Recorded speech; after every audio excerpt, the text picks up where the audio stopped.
Hello, my name is Parker Lahosky, and I am a PGY2 resident at Texas Health Fort Worth, and I'll be presenting the case of allergic bronchopulmonary mycosis due to a penicillium species. Allergic bronchopulmonary mycosis, or ABPM, is a lung disease that arises in association with immune sensitivity to fungi and is typically seen due to Aspergillus species. It is almost exclusively seen in patients with asthma and cystic fibrosis, and so it is only typically suspected in these populations, especially when these populations have recurrent exacerbations of their disease and continue to clinically deteriorate despite antibiotic therapies. Diagnosis can be difficult, however, because there are no individual tests or established diagnostic criteria for this disease. Current testing focuses on identifying evidence of an immune response to Aspergillus and is typically limited to patients with known asthma or CF. As a result, these patients can have delays in diagnosis resulting in irreversible lung damage.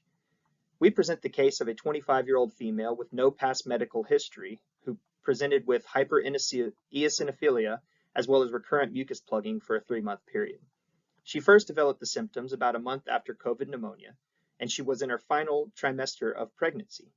However, a comprehensive hematologic and allergic workup were unremarkable. Initial labs did reveal marked leukocytosis of 30,000 with 55% eosinophils, as well as an elevated CRP.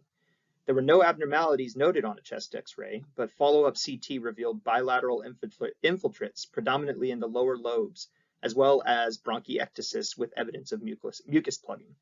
Immunologic testing showed an elevated IgE of 5589, but follow-up testing for Aspergillus or markers of autoimmune disease were negative. Bronchoscopy was performed for mucus plug removal, and a bronchial alveolar lavage with cultures was positive for penicillium species. Initially, the diagnosis remained uncertain due to the rarity of penicillium species being pathogenic. However, given the lack of other identifiable causes for her persistent respiratory symptoms, empiric antifungal therapy with voriconazole was added to her current regimen of prednisone. As the antifungal therapy was added, a prednisone taper was attempted, and after 8 weeks of therapy, she was successfully weaned to 5 milligrams of prednisone daily without recurrence of symptoms. The clinical response to this antifungal therapy, especially given the previous intolerance of such tapers of prednisone, supported a presumptive diagnosis of ABPM due to penicillium species.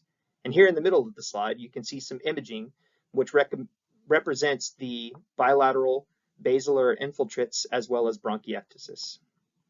The pathogenesis of ABPM remains incompletely understood, and diagnosis can be quite difficult, which often results in delays in therapy and progression to pulmonary fibrosis or central bronchiectasis.